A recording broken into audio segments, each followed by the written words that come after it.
Today's recipe Mutta Bonda. சின்ன சின்ன coffee ஷாப்ல பேக்கரியில பார்த்திருப்பீங்க. அதை எப்படி வீட்ல செய்யலாம்னு பார்க்கலாம். Welcome to Poojasri kitchen. முட்டை போண்டா பண்றதுக்கு ஃபர்ஸ்ட் நல்லா சுடு தண்ணியில முட்டையை பாயில் பண்ணி வச்சுக்கணும்.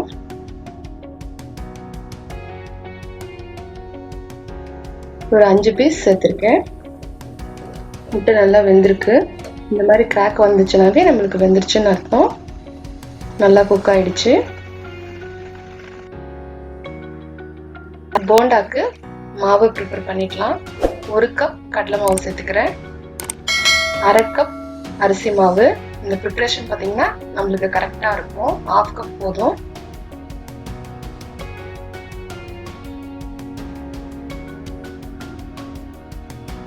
இந்த போண்டாக்கு தகுந்தாப்புல உப்பு சேர்த்துக்கலாம். 1 ஸ்பூன் மிளகாய் பொடி, 2 ஸ்பூன் இஞ்சி பூண்டு விழுது, இதெல்லாம் சேர்த்து நல்லா மிக்ஸ் பண்ணிக்கணும். முட்டையில பார்த்தீங்கன்னா நம்மளுக்கு நல்ல புரோட்டீன் இருக்கு. கொஞ்சம் கொஞ்சமா தண்ணி சேர்த்து மிக்ஸ் பண்ணிக்கோங்க. ஒரே அடியே சேர்த்திட்டா நம்மளுக்கு மொத்தமா சேர்க்கக்கூடாது. குட்டி குட்டியா அந்த லம்ஸ்லாம் இல்லாம நல்லா மிக்ஸ் பண்ணிக்கோங்க. இப்போ நம்மளுக்கு பேட்டர் ரெடி ஆயிடுச்சு. நல்லா ஸ்மூத்தா நல்லா மிக்ஸ் பண்ணி கலக்கி வச்சுக்கோங்க.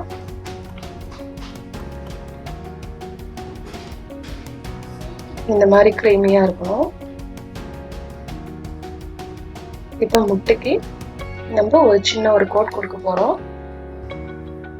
1 ஸ்பூன் மிளகாய் பொடி, 1/2 ஸ்பூன் மிளகுத்தூள், 1/4 டீஸ்பூன் உப்பு.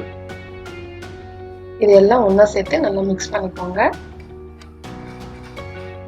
கொஞ்சமா 1 டேபிள் ஸ்பூன் அளவுக்கு தண்ணி சேர்த்து மிக்ஸ் பண்ணிக்கோங்க.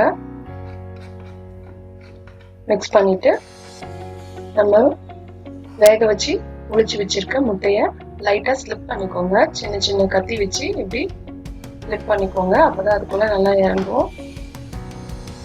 இந்த மாதிரி பண்ணும்போது நம்மளுக்கு நல்லா முட்டை போண்டா நல்லா காரசாரமா நல்லா இருக்கும். இதை ஆஃப் கட் பண்ணியும் நம்ம போண்டா செய்யலாம். நல்லா இருக்கும்.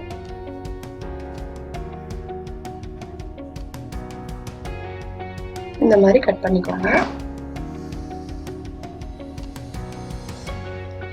இதைய நம்ம ரெடி பண்ணி வச்சிருக்க அதுல நல்லா டிப் பண்ணிக்கோங்க. இப்படி எல்லா இடத்துலயும் நல்லா படுற மாதிரி ஒரு கோட் பண்ணிக்கோங்க. முட்டை நம்ம அடிக்கடி சேர்த்துக்கிறதுனால நல்ல புரோட்டீன் ஸ்ட்ரென்த் நம்மளுக்கு கிடைக்கும். முடிக்கு ரொம்ப நல்லது. இப்ப கடாயில ஆயில் போட்டு ஹீட் ஆயிடுச்சு. இப்ப ரெடி பண்ணி வச்சிருக்க அந்த மாவுல முட்டையை டிப் பண்ணிக்கணும். நல்லா அது ஃபுல்லா மேல கோட் ஆகுற மாதிரி நல்லா பண்ணி நல்லா ஹாட்டான ஆயில்ல டீப் ஃப்ரை பண்ணணும்.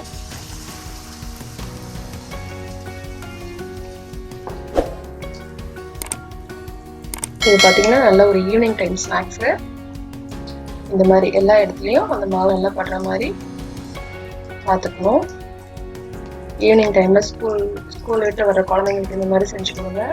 நல்லா விருப்பமா சாப்பிடுவாங்க.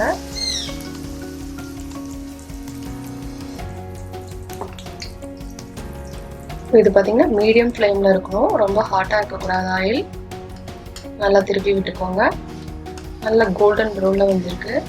முட்டை போண்டா நல்லா சூப்பரா வெந்திருக்கு. இது பாத்தீங்கன்னா நம்ம கெச்சப்போட இல்லை சட்னியோட தொட்டு சாப்பிடும்போது ரொம்ப சூப்பரா இருக்கும். இந்த ரெசிபி உங்களுக்கு பிடிச்சிருக்கும்னு நான் நினைக்கிறேன். நாளைக்கு வேற ஒரு டிஷ்ஷோட உங்களை திரும்பவும் நான் மீட் பண்றேன். தேங்க்யூ ஃபார் வாட்சிங்.